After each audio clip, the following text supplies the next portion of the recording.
Hello नमस्कार, welcome to inculcate learning. आज हम बात करने वाले हैं कॉग्निटिव डेवलपमेंट थ्योरी के बारे में, जिसको संज्ञानात्मक विकास का सिद्धांत भी बोला जाता है।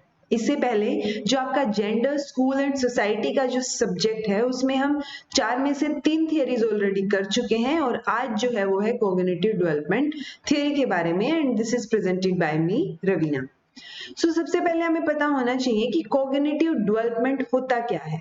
बेसिकली कॉग्निटिव डेवलपमेंट की जब हम बात करते हैं या संज्ञानात्मक विकास की जब हम बात करते हैं, तो उसका मतलब होता है कि बच्चे कैसे सोचते हैं, कैसे एक्सप्लोर करते हैं, चीजों को कैसे फिगर आउट करते हैं, वो कैसे पता चलता है, वो उनके कॉग्निटिव डेवलपमेंट के लेवल से पता चलता है। ठीक है, so basically we can say that it is the development of knowledge, skills, problem solving and dispositions which help children to think about and understand the world around them। चीजों को कैसे समझना है, वो चीज किस में आएगी, कॉग्निटिव डेवलपमेंट में आएगी। और ब्रेन डेवलपमेंट जो होता है, यानी मानसिक विकास जो होता है, वो भी संज्ञानात्मक विकास का ही एक पार्ट होता है, कॉग्निटिव डेवलपमेंट का एक पार्ट माना जाता है।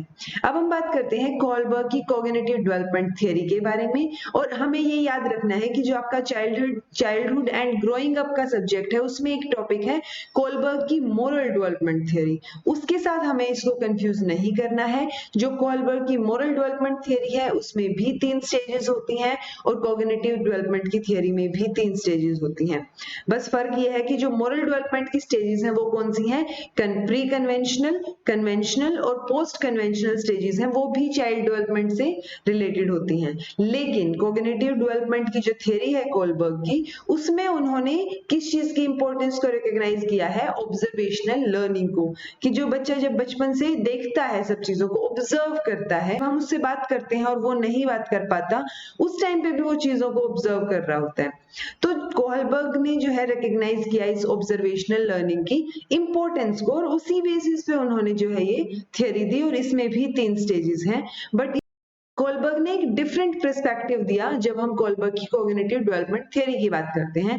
इसमें उसने डिस्कस किया कि चिल्ड्रन जो है वो जेंडर रोल्स कैसे प्ले करते हैं, या कैसे जो है उनके स्कीमास बनते हैं, या हम बोल सकते हैं कि वो कैसे जेंडर से ज्यादा इन्फ्लुएंस होते हैं। ठीक है, दूसरा उन्होंने बात की कि जेंडर रिलेटेड चीजें जो है उनसे रिलेटेड वो कैसे बिहेव करते हैं।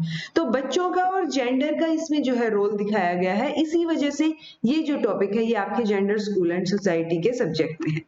अब हम बात करते हैं कि पहली स्टेज की, जो कि कोलबर्ग की कॉग्निटिव डेवलपमेंट थ्योरी की पहली स्टेज होगी। इसमें है जेंडर आइडेंटिटी या फिर जेंडर लेबलिंग। आप हिंदी में भी जेंडर लेबलिंग ही लिखते हैं।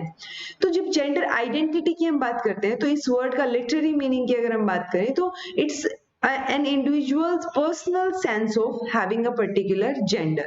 यानी जेंडर आपका क्या है, वो आपकी पर्सनल सेंस होगी, आपको पर्सनली पता होगा कि आप कैसा, किसके लिए क्या फील करते हैं। तो वो इंडिविजुअल को खुद पता होता है, वो क्या होता है, जेंडर आइडेंटिटी, यानी वो अपने जेंडर को आइडेंटिफाई कर सकता है कोई भी इंडिविजुअल जो है। ठीक है, बट इस स्टेज की जब हम बात करें तो बच्चा जो है वो खुद का या फिर अपने माता पिता का जेंडर, मतलब उनको पता होता है कि ये आपकी मम्मी है, ये आपके पापा है। ठीक है, तो वो आइडेंटिफाई कर सकता है, लेकिन जेंडर स्टेबल है और चेंज नहीं हो सकता, ये चीज उनको जेंडर आइडेंटिटी वाली स्टेज में नहीं पता होती। उनको ये नहीं पता होता कि जो सुपरफिशियल चेंजेस हैं, फिजिकल कैरेक्टरिस्टिक्स या जो चेंजेस हैं, उनके चेंज करने से जो आपका जेंडर चेंज नहीं हो जाएगा।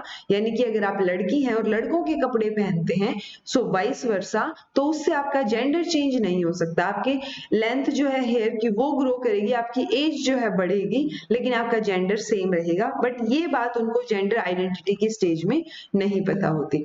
उसके बाद आता है जेंडर स्टेबिलिटी की स्टेज। इसमें क्या होता है, they can recognise that gender is stable over time. अभी उनको थोड़ा थोड़ा पता चलना शुरू हो जाता है कि जेंडर जो है वो उनका स्टेबल है। अगर वो लड़का है तो वो लड़का ही रहेगा, और लड़की है तो वो लड़की रहेगी, वो जेंडर चेंज नहीं कर सकते। तो जो अनचेंजिंग नेचर है जेंडर का, वो पता होता है that it remains the same regardless the changes in superficial appearance और activity is not yet appreciated.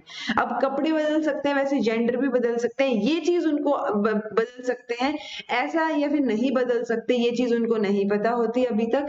उन्होंने जो है रिकग्नाइज किया है इस स्टेबिलिटी को कि उनका जेंडर अभी भी सेम ही है, वो स्टेबल है। जेंडर कंसिस्टेंसी की स्टेज में जाके उनको सारी चीजें जो है पता होती हैं, they appreciate that and they accept that कि जेंडर जो है वो चेंज नहीं हो सकता। 6 से 7 साल की स्टेज में जो है उनको ये चीज पता चल जाती है।